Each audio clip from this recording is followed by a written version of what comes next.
Ladies and gentlemen, boys and girls, babies in their diapers, welcome to the Tiberius Show with your host, Tiberius Boy! That's me, Tiberius! Well, today we're going to talk about some very awesome stuff. We have a video about building a factory in a tower defense, a book about a lost city, and we have a totally awesome guest. Today we have the one, the only, the amazing Matthew Storey. Matthew so archives his story at the State Archives of Florida. Hey Tiberius, I'm so glad to be here and to get to talk a little bit about archives and what I do. I think it's really fun stuff. Well, thank you. Well, today we're going to start off with a video game of the week, and this is going to be a battle.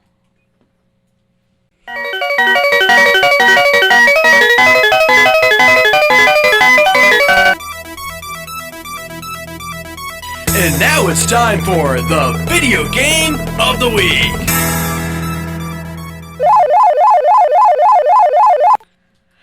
And now it's time for the video game of the week. Today's video game is Mindustry. This game is made by Akun Dev. This is a game on the Steam platform for $10. And well, that's not how I learned about it. I found it on the Google Play Store for free so you can play it on your phone or tablet. And this is the only game from Akun Dev. So first, you all know my dad loves factory games, and I love tower defense games. Well, this is kind of both combined. The factories are not too complicated, but does allow for conveyor belts to move resources to the home base or to move ammo to the weapon towers to defend the base. All right, so it's kind of like it's a little bit of a strategy game because you have to build up the supplies, right, to get it all to the towers. I like that kind of stuff. Well, there's a timer at the top of the screen, and very important, you're allowed to pause it. This is key. You're allowed to plan out your factory and belts and even weapon towers, all while the game is paused, and then you can execute the build order when you have unpaused the game. As long as you have the resources, it will build your items in the order that you gave them. This sounds like it's up my alley because I don't think very fast. I like to be able to pause. You know, I don't want that pressure on me, Tiberius. I don't like to do it live. I want to pause. That makes sense. Now, when each round timer is up, the enemy will send a wave of units to attack your base. If you have enough weapons filled with ammo, you will be able to defeat them. There are ground and air units, and of course, ground and air weapons. Now, after you complete enough rounds, you are able to move locations to another zone that has enemy waves on it, and you slowly take over to control the entire planet. And there's a cool tech system that unlocks more complicated items and weapons over time. So it's like a world map, and then each individual game is on a section of it, I guess. Yeah, a hexagonal section, yeah. Okay, so it's hexes. That makes sense. That's cool. This is like a big area map. But yeah. I give Mindustry 9 out of 10 stars because I really enjoyed this game and saw my dad spending over 40 hours playing it. Well, I found playing on the computer was way easier than on the cell phone. I suggest anyone that really likes tower defense to try this. I'll check it out. Thank you. And now it's time for the book of the week, Keeper of the Lost Cities. This book was written by Shannon Messenger. Let me read you the back of the book. In fact, Matthew, would you like to do the honors? Oh, yeah, sure. Hold on here, Tiberius. I had to print it out. So, here we go. 12-year-old Sophie Foster has a secret. She's a telepath and has a unique ability to hear the thoughts of everyone around her, something she's never known how to explain, and this has made her an outcast, even in her own family. But she meets a person that does something to her and shows her something. This is an AR book that is worth 10 whole points. That's a whole lot of points. It's rated for 5th grade and first month. So, this book is about humans and elves and how they are in two worlds and only elves can be in the elf world and humans can be in the human world. But some people made a path where only elves can go into the human world and humans cannot go into the elf world. But this is a different case with a girl named Sophie Foster. She's a 12-year-old girl who goes to school, but she can read minds. And the problem is no one knows it but her.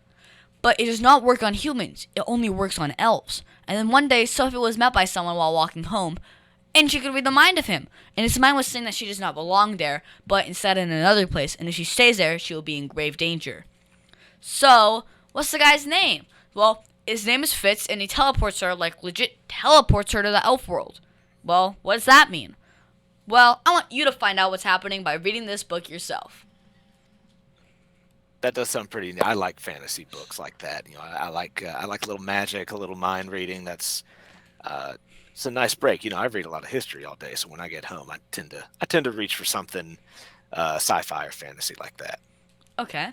I give Cuba the Lost Cities 9 out of 10 stars because I really enjoyed the story from the very different people in the story. So you want to make an ad for your company, right? Yeah, Tiberius, you want to help me? Okay, so what's the name of the company? PPWND. PP what? Professional Pressure Washing and Detailing. So you like clean driveways? Yeah, like that. We pressure wash commercial buildings and semi-truck and trailers. So how would someone get a hold of you? They can visit my site at ppwnd.com or call me at 407-900-7793. So I just tell them to call you at 407-900-7793 or visit ppwnd.com? Yeah, Tiberius, you got it. Cut! That's a wrap! Just use that! And now it's time for an interview of an interesting person. Today's guest is going to be so much fun. Today we have the one, the only, the amazing Matthew Storey. Matthew is the archives historian at the State of Archives of Florida. Yeah, I'm so glad I'm here. Thank you again for inviting me. And yeah, I totally think I have an interesting job, even if it's me saying it. I have a blast every day. Okay, so first off, how are you enjoying being on the show? Oh, this is so much fun. That doing things like this, making appearances, visiting with people, is one of my favorite parts of my job, and it is a big part of my job. So I'm I'm having a great time today. Okay, so you were listed as the archives historian for the State Archives of Florida. So for my listeners that have no idea, what exactly does that all mean?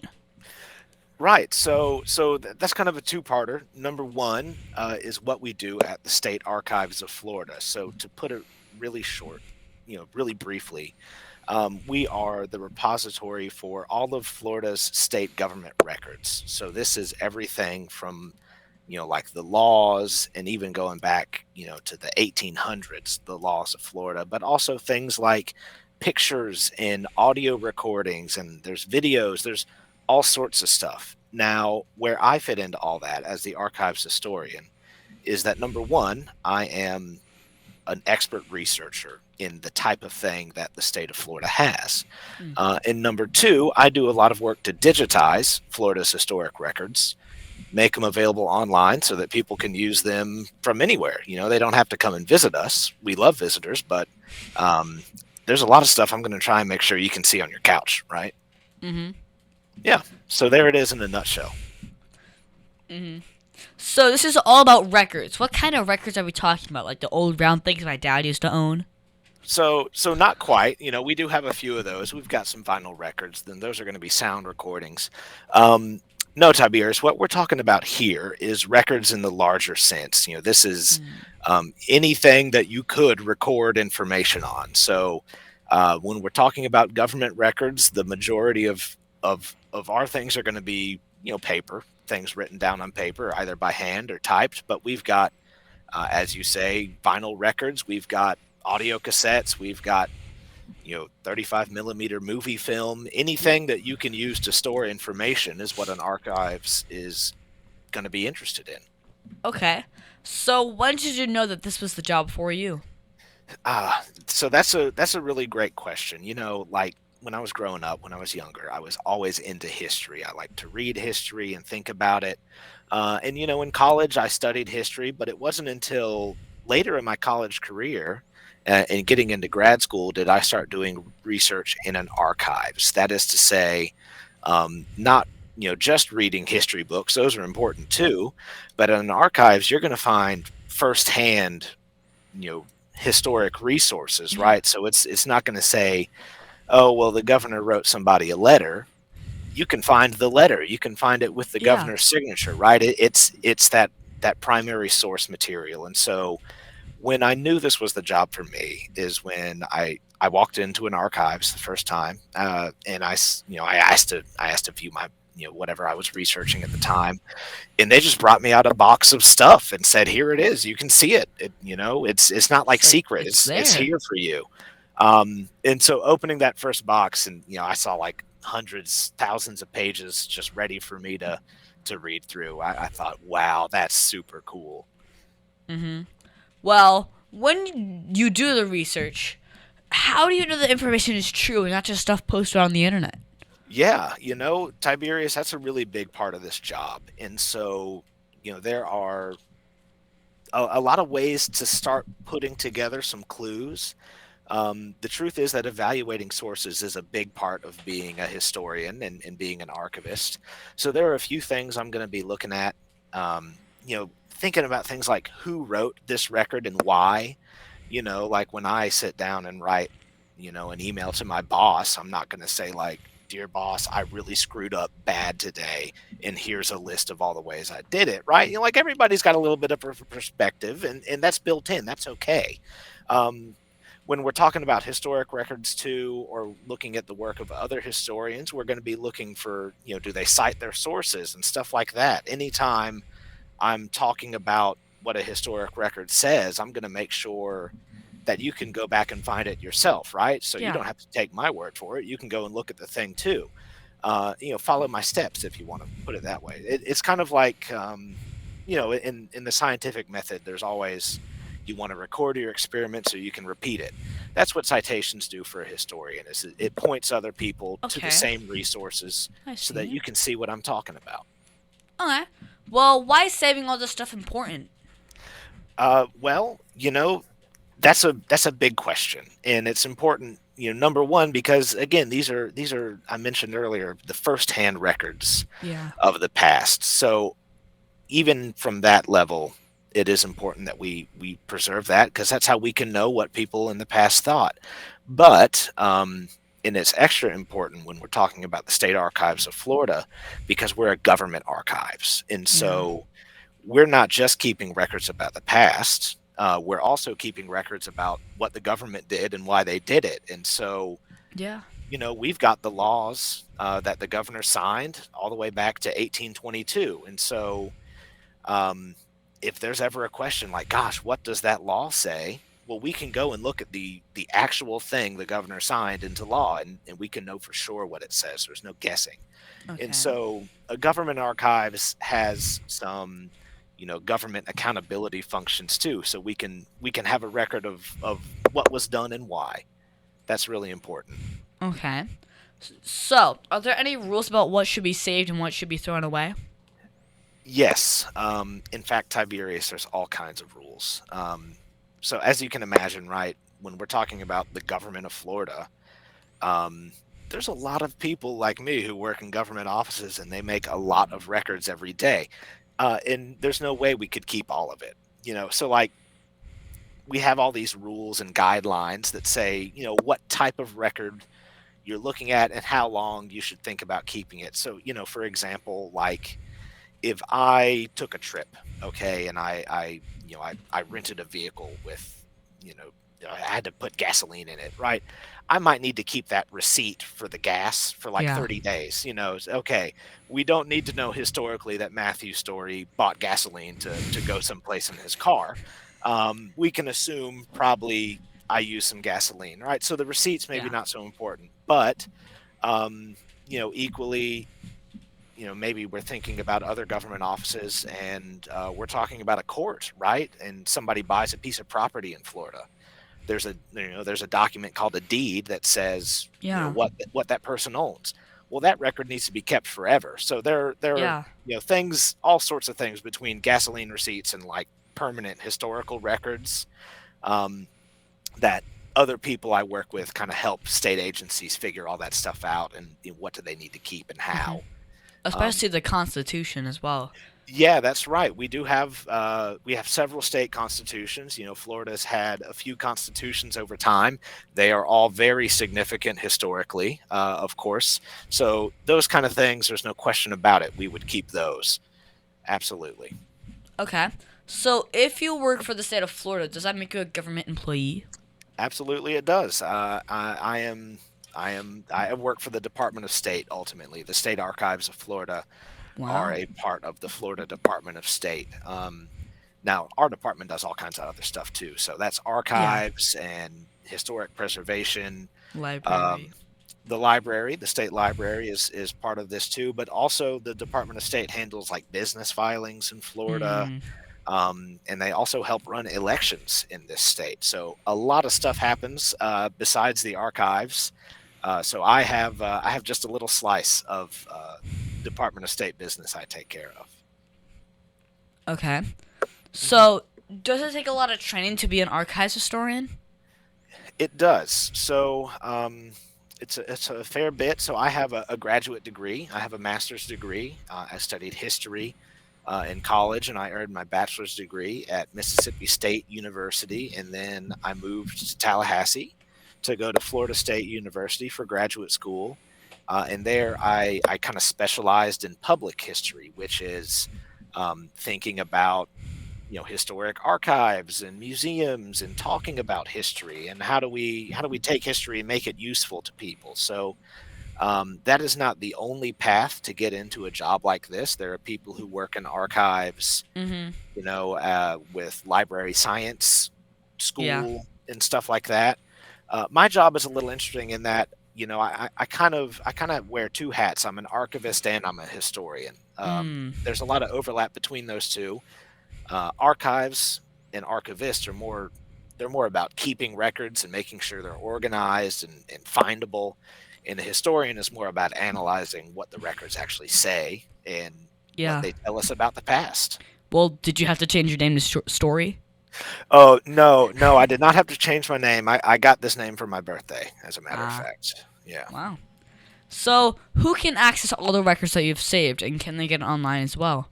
That is like my favorite part of this job, Tiberius. So anybody can access our records. In fact, like the law that sets up the state archives says that the records are open to any person, right? That's it, any person. You don't have to live in Florida. You don't even have to live in the United States. Like I've sent, images of documents. I can't send the original thing in the mail, but like I'll take a picture and send it to somebody around the world. Um, and all told, okay, this is the question about what do we have online. We have a lot online. We have a website called floridamemory.com where you can find a lot of our records accessible from anywhere you have internet connection, right? And we've been going on Florida Memory like 29 years. That program's been running. And in that time, we've digitized close to like 1 million records. I think it might be more like 750,000 records. So that's a whole lot, right? That is less than 1% of everything we have on the shelves. So even that big number there, that's more than I could ever read like in my life. That 1% is online. All told, we have got 50,000 boxes of historic records here at the state archives. Most of them you can walk in and view off the street, or we can take you a picture on demand or something. If you stacked all that stuff up, Tiberius, it would be like 10 miles high, to give you another idea. Jeez. Oh yeah, it's a Isn't that in lot. space? I don't know where space starts, but it's pretty darn Well, tall. If Um, it's 10, if it's 100,000 kilometers, then no, not yet. Not yet. We just keep it on shelves. We're We don't stack it all halfway up one by there. one. That's yeah. So we have a whole lot, and anybody can see it. Okay. All they have to do is ask. Yeah. So, what is the best part about being an archives historian? So, my favorite part is actually kind of what we're doing now. So I love, as part of my job, I get to talk to people about, not only what do we have at the State Archives of Florida, but, what kind of history you can use those resources for. I talk to people all the time doing all sorts of different research. Maybe they're interested in like their family history, or maybe they're interested in, the history of railroads in Florida, or steamboats, or, like tourist attractions and stuff like that. There's all kinds of different ways you can use historical records, and not just ours. But I love to chat with people about what they're doing and how they're making all this stuff useful to them, right? There's no rule saying, what is and is not useful history. It's all cool to me, and I love to talk about it. Okay. So, what's the hardest part about doing this type of work? So the hard parts are, there's a lot of reading involved, especially when you're trying to, maybe we're looking at a new collection of records and we're trying to figure out, like, gosh, what was this stuff used for? Why does it look the way it is? You have to bring together a lot of different information about who made it and why and when. And there could be other stuff, like sometimes we run into really old documents that are in Spanish, and that's hard for a different reason. I don't speak Spanish, and certainly don't read Neither do I. 18th century colonial Spanish. That's like a whole nother layer on top of it. So there are definitely That's some the old challenges. English. That's right. Yeah. And so you gotta put together all of these context clues sometimes to figure out what exactly it is you're looking at, let alone what it says. Yeah. Well, what is the craziest thing that's happened while you were doing your passion? Oh, the crazy things, that's a tough question. And when we're working with historic records, there's relatively crazy, right? It's all pretty tame around here. I'd have to think about that for just a second. You know, ultimately, probably what always sticks out to me is the type of questions that I get, and there's some stuff, Tiberius, I can never anticipate. Where an email comes in, or one of my colleagues walks to my desk and they're like, "Hey, I'm looking for like tax returns from this county or something," and why do you need to know that? But again, this is what I like, because inevitably, why they need to know it is like, Big. some angle, some piece of research I'd never thought of. It's like, wow, that's a new way of looking at it. Alright. So I try and learn some things through those off the wall questions. So I gotta visit the archives with you, and you show me the constitutions. Does it require a lot of security to ensure that they're safe? Sure. So, when we talk about security, when you visited, remember we went upstairs Yeah. into we call it the stacks. It's just where we stack up all the Special boxes, elevators. right? So, there is like physical access. You need to, be a member of the staff to get up there and see it. But when we think about security of something like the Constitution, and you saw the 1838 Constitution, right? So that's pretty darn old, man. Yeah. When we're thinking about security, we're thinking more about like preservation. So part of the reason why we had to go up there is we don't let that document see daylight. Yeah. Sunlight will fade paper. And we keep it in air conditioning and climate controls. Yeah. So we're thinking more about how to make sure it physically lasts as long as it can. Yeah, because we don't like light damage, do we? Yeah, not at Well, all. do you shove a fake one like in the movie National Treasure? No, my friend, you saw the real thing. Let's go. The real thing. Yeah. And so, security wise, like, National Treasure, you always think like, oh my gosh, they're going to steal the Constitution. Nobody needs to steal the Constitution. They can just come ask to see it. We got copies available online. You can look at it, see what it says. You can come inspect it. We're just keeping it for you. The document belongs to everybody. Can't put lemon drops on it, but Oh no, please don't. If you ever come back, don't bring some lemon I juice will, up I there, will, man. I I don't want will. you to do that. well, luckily it's encased in glass, Yeah, that's right. It is the real thing in there. It's kind of framed up so that we don't have to handle it directly, but that's it. You saw it. Yeah. So what's that one record or piece of research that you will never forget? The piece of research I will never forget is actually from when I was in graduate school. I studied like the history of disaster preparedness in Florida. And well, I will never forget it because that is just one question that I thought about really hard for 2 years of my life. Did you figure it out?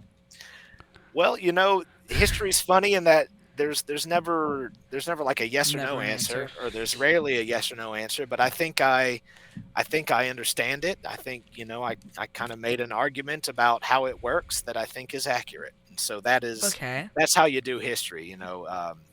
Nobody would doubt that Florida had emergency management. It's all about how did it work? What did they think they were doing? How do we think about it now? That's more the questions I'm considering in that academic historian's work. Well, what advice would you give to my listeners if they wanted to grow up and be an archives historian? Sure. So, being a historian I think, is a great gig. Never gets old, I like to say. If I had to give you one piece of advice, it would be to learn to read and write very well. And, I don't mean reading like speed reading or anything like that. I mean reading to pick apart, what is the argument of a book, what are the sources, thinking critically about what something says about the past, but also, writing is the other side of that coin. Is It's okay to think one thing about history, but you need to communicate that too effectively. And so, reading and writing are really the keys to this job. Okay. Not for nothing. It's a lot of research. Okay. Well, what was the best advice that you've ever received, and who gave you that advice? The best advice I ever received. Okay. This is not even like specific to my job. This is advice from my mom, from Mama Story. She says, just show up. In your life, if your friend invites you out to dinner, or, if there's an event going on in town, or you got Like an this one. opportunity or something at work, show up. Nothing happens. Nothing good's going to happen unless you're there. Well, I'm sure plenty of good things will happen, but you might miss it, right? So, I try and keep that in mind a lot. Is whatever's going on, try and show up. More ways than one. Okay. Well, what was the very first job that you've ever had? My first job, Tiberius, I was a pool lifeguard in high school. Wow. Cool. Yeah. Up there on the chair, I have my red. Well, did you learn anything about the job? Um. Or was there anything that you learned from the job that helped you be a better archives historian? From that job, I guess no running. No, this is not my first job, but another job I had when I was younger. I was a soccer referee, Ooh. and that did help me because I had to learn and know really well all of the rules of soccer, and there's like a whole book of rules of soccer. Yeah. If you're gonna be a referee, There's a you gotta big have book that. of rules in the archive. That's right. So if you're gonna be a referee, you gotta know that stuff pretty well. So that was a pretty early experience in well, a type of researching the rules of a game. Yeah. So, what message do you want to tell children all over the world about doing the work that you do? What message do I want to tell? Okay, so I think I would say that archives and history are really fun because history is not like some distant thing, that you read about in a textbook. History happens all the time. History doesn't have to be like, wars and like big treaties and stuff like that. History can also be like who lived in your neighborhood. What did your grandparents and great grandparents do for work? What was life like for them? There are historians of all sorts of stuff. There are historians of theme parks and of movies. There are historians of like seasoning for cooking. There's all sorts of stuff. History can be a lot of really interesting things that add up into the way life is today. So like keep an eye out for it. History's all around. That's what I would say. Okay. Now, my dad said that you also do outreach and presentations. Can you tell me more about that? Yeah, sure, Tiberius. In part, I'm doing it right now, right? Outreach is nothing more than talking about the state archives Yeah. and our programs, right? And how people can use us. Some other examples, though, I might go do a research workshop and help walk people through certain kinds of research. That might be doing your genealogy and learning about your family history, or that might be, land records and tracking that stuff down. Other times I might present on a certain historical topic. I've done a few presentations just on communities or certain buildings, historic structures. So it all comes back around to the cool stuff that you can do with the State Archives of Florida's resources. And just again, making sure that people know that we're here and that they can use our resources. That's what we're here for. We're here for you. Well, what was the coolest place that you got to do a presentation about the state archives? So the coolest, I'll say the coolest presentation. It was actually just virtual, so the place was my desk that I'm sitting at right now. But I got to be a part of a presentation for Florida History Day in how to do primary source research. And so Florida History Day it's a program in like schools in Florida. It's kind of like the science fair, but Uh, for history. So I got to, I think I was live in, gosh, I don't know how many classrooms around the state, but getting to talk about history to a lot of people. And, wow. I keep track of History Day. I've seen some of the projects and kind of seeing all of the different things that, students in Florida have thought is cool about history and all of their projects. It was really fun. It's really neat to see. Okay. Well, since you love history, if you could go back 10 years and tell yourself something, what would it be? Oh, geez. Like, go back in time. Okay, 10 10 years years. ago. 10 years ago, I'll have been in college still. And I think I might have even started studying history by that time. So I think I'd tell myself, keep at it. It's gonna pay off. You're gonna land a pretty cool gig. Okay. Well, what was the biggest mistake you ever made, and how did it change you as a person? Whoa. All right. Uh, the biggest mistake I ever made. I don't know if this is like the single biggest, but it's something I think about a little bit. Is when I was younger, I wasn't necessarily like thinking about the past the way I do now. And I wish when I was younger I had taken more of an interest in like members of my family, my grandparents, my great grandparents, and kind of been more deliberate, I guess, made more of a point to talk to them about like their life story and listen to those stories. And that's sadly a lot of them have passed on by now, and it's something I wish I had done. Yeah. So when you're not working, what do you do for fun? Let's see. I do a few different things for fun. When I go home, I don't just sit and do more history. I love to ride my bike. I'm a cyclist. I like to go out for a couple hours at a time. I do a lot of reading, typically like sci-fi and fantasy novels. Like to go see a movie, hang out with my friends. I play a few video games. I was into that game of the week, and I may be trying that when I'm off work here pretty soon. So yeah, that's the kind of thing I'm into. Okay. Well, what was your favorite book to read?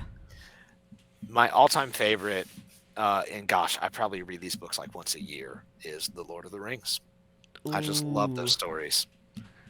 I thought you were going to a history book, but okay. Uh, you know, uh, I get a lot of history reading done at work. My favorite all-time book. I'm always gonna come back Lord of the to Rings. Yeah. something like that. Okay. Okay. Can you tell me that one story? Remember, this is a kid show, but the one story, well, that you're not supposed to tell me about. Come on, you can tell me.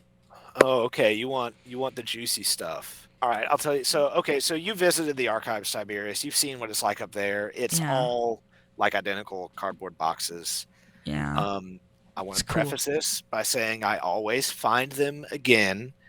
Uh, Once or twice, it happens. I'll lose a box, temporarily, and then I wind up having to like retrace my steps from like the day before, and I always find it's just Good. like Good. Good. I Good. swapped them out. That box A went in box B's place or something like that. So there's a little behind the scenes, little peek behind the curtains into the state archives. Is that sometimes I got to go double check where I put something. Don't tell nobody. Okay. Well, is there anything else you think my listeners should know about you? Yeah, there's one thing I did want to mention is that anybody can use our records. I did mention that before, but I didn't mention how. Find us online, Online. floridamemory.com. You can view a lot of archival records there, even like pictures and movies. We have like music recordings from way back into the 1930s. That's all on floridamemory.com. And if anybody has like questions for us, we have of course, I answer a lot of questions from the public, but we've Mm-hmm. got like a full staff of other archivists who are ready to answer your questions. If you're doing historical research, Yeah. we love to help Ask people. one of So them. so hop on Florida Memory, send us some questions. Yeah. Well, do you have a Facebook or Instagram for my listeners who want to follow you? We do. Florida Memory is on Instagram, and you can follow us and see like usually some neat selections from our collections. And then the State Archives of Florida, uh, as a whole, is also on Facebook. You can find us there too. But what about you yourself? Me myself, I am not much of a social media user, I'm afraid. Um, so I don't have a handle to share. Okay. Well, I what is know the that's embarrassing. Trust me, it's not. Well, what is that one question that you think I forgot to ask you? Well, what is my favorite? What is my favorite thing in the archives? Of course. Well, what Um, is it? what a good question. Um, my favorite thing. Okay, we've got. It's like 20 boxes. It's this whole big collection of records Whoa. from back in 1985. Okay. There was a contest to design a license plate for the state of Florida, and we have a bunch of entries from that contest. And what I really love about them so much is that um, a lot of like elementary school classrooms made entries into the contest, and so we have all these lovely, drawings of license Drawings of license plates plates, yeah. about just what anybody and everybody thought. Like, what do you need to know about Florida when you're stuck behind me in traffic? And so there's all kinds of like fun drawings. I remember you showed me some of them. I may have shown them to you. When people come to the Saks with me for a tour, they usually do see those. Not for nothing, they're my favorite. Yeah. They're super fun. There's like all these crayon drawings. And it's like they put little notes for their oranges. friends. Yeah, and like palm trees, notes for their friends. Yeah. Yeah, it's a blast, and it's really great to see. Like, those are not people who work in government offices like I Yeah. do, but they're still part of history. We still get to see those perspectives, and that's really special. Mm-hmm. Well, thank you, Matthew, for being my special guest. Can you stick around for Math Corners? Okay, yeah, I'm ready for some math. Let's go.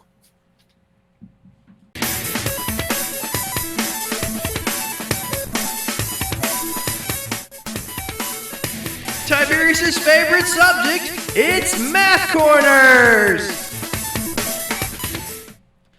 Well, now it's time for Math Corners. Thank you so much, Matthew, for helping me with Math Corners.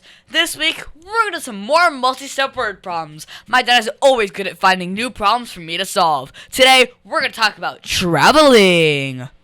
All right, well, don't thank me yet, Tiberius. Let's get into it. Dang it. You got me laughing. I'm gonna see what I can do for you. Well, Tommy's planning a trip to Madrid to do some research. He starts with $984.20 as his savings account and uses $381.80 to buy his plane ticket. Then he transfers 1/4 of his remaining savings to his checking account, so I have some spending money for a trip. So how much money is left in Tommy's savings account? Okay, so I got you, don't worry. okay. Well, first, this is a real world problem because we do know that researchers do have to travel sometimes to get some answers. Oh yeah. All Do the time. you? Me personally, not so much, because I am really fortunate to work in the same building with, all of the The constitutions. records I need. I'm right here at the source. Yeah. So to solve this issue, you have to first find out how much is in the account after the plane ticket. So you subtract the $381.80 from the $984.20, and then you get Okay. $602.40. That was easy, right? You had to divide it by 4 to find out how much you transferred into the checking account. So $602.4.4 divided by 4 is 1, and then a 5, and then a 0, 6 with a decimal. Then you get $150.60. But wait, that's not the answer. They want to know how much he has left. So I just have to subtract the $150.60 from the $602.40, and then you get $451.80. And that is the answer. I'm impressed you were able to keep track of all that in your head, because I'm jotting stuff down over here. I'm trying to keep up. But yeah, that's the two-parter. You gotta Yeah, make sure you gotta. you get that quarter, the three Yeah. quarter is left over. Now, Matthew, my teacher said that I would use math every day. Do you use math in your work?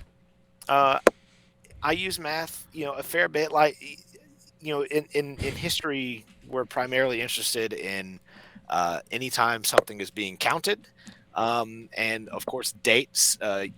Years and dates are the numbers I'm going to be using most often. But there are some projects where, some of my math skills I got to dust them off. Lately, especially, I've been looking at a lot of Florida's county tax rolls. Um, that is like county by county who paid what amount of money in taxes and for what. And so those are really interesting historically because it does tell us a lot of things like who owned a car and who owned a gold pocket watch and how much land did they have. And part of telling that is figuring out what did that person pay in taxes and working backwards to see what they were paying that money on. It's an interesting historical resource for sure. Okay. Well, thank you so much, Matthew, for your help with Math Corners. Happy to be of service.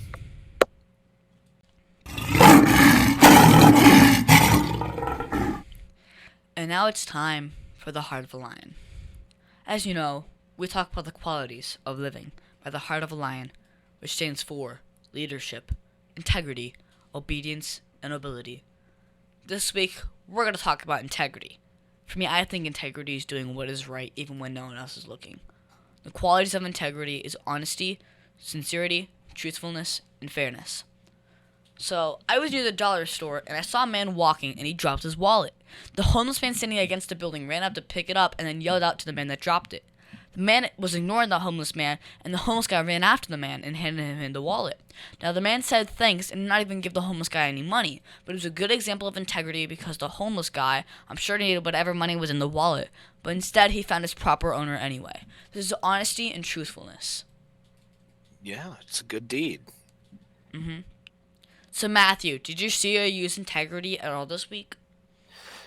Yeah, I did.